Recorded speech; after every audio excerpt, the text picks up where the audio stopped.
আজকের আলোচনায় আপনাদের প্রত্যেককে স্বাগত জানাই। আজ অত্যন্ত গুরুত্বপূর্ণ ইন্স্যুরেন্স সম্পর্কে আমরা একটা আলোচনা করব।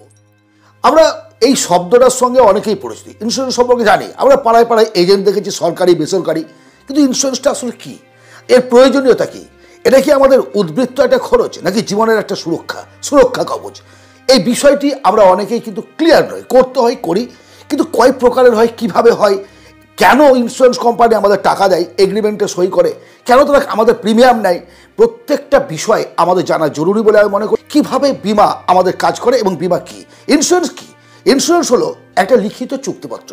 আপনি বা আমাদের কোনো পরিবার বা কোনো প্রতিষ্ঠান কিছু প্রিমিয়াম টাকার বিনিময়ে, সেটা মান্থলি হতে পারে, কোয়ার্টারলি হতে পারে, বাৎসরিক হতে পারে, একটা কোম্পানিকে দিচ্ছি বা একটা কোনো এজেন্টকে দিচ্ছি, তার বিনিময়ে তারা লিখিত চুক্তিবদ্ধ হচ্ছে যদি কোনো ক্ষতির সম্ভাবনা আমাদের হয়, কোনো আর্থিক ক্ষতি হয়, তাহলে তারা আমাদের আর্থিক সহায়তা করবে, আর্থিক ক্ষতিপূরণ দেবে। এক কথায় ইন্স্যুরেন্সের গুরুত্বটা কি, কেন ইন্স্যুরেন্স করবো? এক নম্বর বললাম যে ঝুঁকিটাকে কমানোর জন্য। হঠাৎ কোনো দুর্ঘটনা ঘটতেই পারে, দুর্ঘটনা ইজ দুর্ঘটনা, যে কোনোভাবে জীবনের দুর্ঘটনা ঘটতে পারে, গাড়ির, বাড়ির, বিজনেসের, সমস্ত কিছুর। তাহলে একটা সুরক্ষা আমি পাচ্ছি, নিশ্চিত জীবনযাপন করতে পারছি। বিনিময়ে আমাকে একটা কোয়ার্টারলি মিনিমাম 1 বছর, 3 বছর, 1 মাস, মানে যার যেটা সিস্টেম সেই অনুযায়ী আমাকে টাকা দিতে হবে।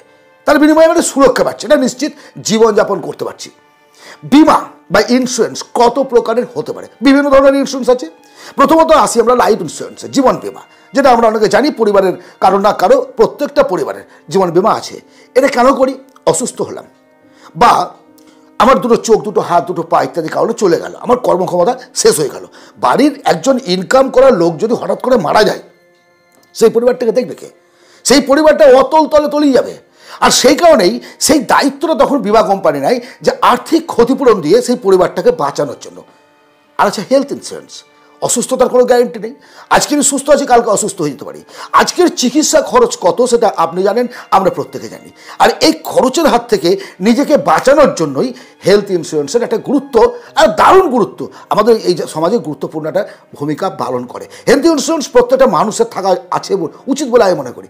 আমি অনেকে জিজ্ঞেস করেছি, ভাই দাদা জানো, আমাকে বলছে, আমার সঙ্গে কথা হচ্ছে প্রত্যক্ষ হবে, দাদা একটা অ্যাপেল আইফোন কিনলাম, ভালো কথা, কিনেছো, ভালো করেছো, তার সঙ্গে সঙ্গে যাতে চুরি হয়ে না যায় বা চুরি হয়ে গেলে আবার পাই, ইন্স্যুরেন্স করেছে। তাকে আমি জিজ্ঞেস করছি, তুমি কি টার্ম ইন্স্যুরেন্স করেছো, হেলথ ইন্স্যুরেন্স করেছো? না, এসব ব্যাপারে কিছু করেনি। একটা ফোন হারিয়ে গেলে সেই ফোনটা পাওয়ার জন্য আমরা কিন্তু ইন্স্যুরেন্স নিচ্ছি, অথচ আমাদের জীবনের ঝুঁকি, আমাদের জীবনে চলার পথে যে বিপদগুলো আসতে পারে তার হাত থেকে বাঁচার রাস্তা বা তার একটা সহায়তা পাওয়ার রাস্তা আমরা করছি না। আর একটা বিমা হচ্ছে কার, মানে গাড়ি, সেটা যে কোনো ট্রাক্টর বলুন, ট্রাক বলুন, বাস বলুন, সরকারি বেসরকারি যে কোনো গাড়ির ক্ষেত্রে একটা কার ইন্স্যুরেন্স করা যায়। এতে কী হয়, তার সঙ্গে চুক্তিবদ্ধ হয়ে যায়, গাড়িটা ভাঙলে ঠিক করে দেবে, নতুন গাড়ি দেবে, চুরি হয়ে গেলে কী করবে, মানে সমস্ত কিছু আমার ক্ষতিপূরণ সে দেবে। অ্যাক্সিডেন্ট হতো, দুর্ঘটনা ঘটলো, তাকে সে তো ক্ষতিপূরণ দিতে থাকবে। হোম ইন্স্যুরেন্স, বাড়ির চুরি হয়ে যাওয়া, ডাকাতি হওয়া, আগুন লেগে যাওয়া, কোনো প্রাকৃতিক বিপর্যয়ের কারণে ধ্বংস হয়ে গেল, বাড়িটা ক্ষতিগ্রস্ত হলো, সেটা ঠিক করে দেওয়ার দায়িত্ব সেই ইন্স্যুরেন্স কোম্পানির। বিজনেসের ক্ষেত্রেও অনুরূপ নেবে, চুরি হলো বা অগ্নিসংযোগ হলো বা কোনো দুর্ঘটনা ঘটলো, বিশাল একটা লসের সম্মুখীন হলো, সেই ক্ষেত্রেও বিজনেস ইন্স্যুরেন্সের যারা প্রিমিয়ামবদ্ধ, দায়বদ্ধ, তারা আপনাকে টাকা দিতে বাধ্য থাকবে। এছাড়াও বিভিন্ন ইন্স্যুরেন্স হয়, রাইটার্সদের আঙুলের ইন্স্যুরেন্স, খেলোয়াড়দের তার খেলার ইন্স্যুরেন্স, গায়কদের গলার ইন্স্যুরেন্স, বিভিন্নভাবে ইন্স্যুরেন্স হতে পারে এবং হয়। ইন্স্যুরেন্সের গুরুত্ব কিন্তু অলরেডি অনেকটাই আপনি বুঝতে পেরেছেন, আমরা বুঝতে পেরেছি। আচ্ছা, ইন্স্যুরেন্স পলিসিটা কি? ইন্স্যুরেন্স পলিসিটা হচ্ছে একটা চুক্তিপত্র। আপনি কত টাকা প্রিমিয়াম দেবেন, বিনিময়ে কত টাকা ক্লেম পাবেন, কতদিন পরে আপনি ক্লেম পাবেন, কিভাবে ক্লেমটা আপনি পাবেন, কোথায় অ্যাপ্লিকেশন করবেন, কিভাবে আপনি ঘুরে বেড়াবেন আর কি, দাদা লোকের দরজায় দরজায় ঘুরে বেড়াবেন নাকি, সমস্ত কিছু লিখিত চুক্তিপত্র হচ্ছে বা লিখিত গ্যারেন্টিপত্র হচ্ছে পলিসি বা পলিসি বন্ড। এটা অত্যন্ত গুরুত্বপূর্ণ। আপনি যখন কোনো কোম্পানির কাছে ইন্স্যুরেন্স করবেন, তখন সেটা সার্টিফিকেট দেবে, সেটাকে ভালোভাবে রাখবেন। মেবি যদি কোনো হারিয়ে যায়, সেখানে আবার ডায়েরি ফাইরি করে সেটাকে বার করা যায়, না যাওয়া নয়, কিন্তু সেই হয়রানের হাত থেকে বাঁচতে একটা সুন্দর ফাইল তৈরি করে সেই ফাইলবদ্ধ করে রাখুন আপনার পলিসির সার্টিফিকেটটা।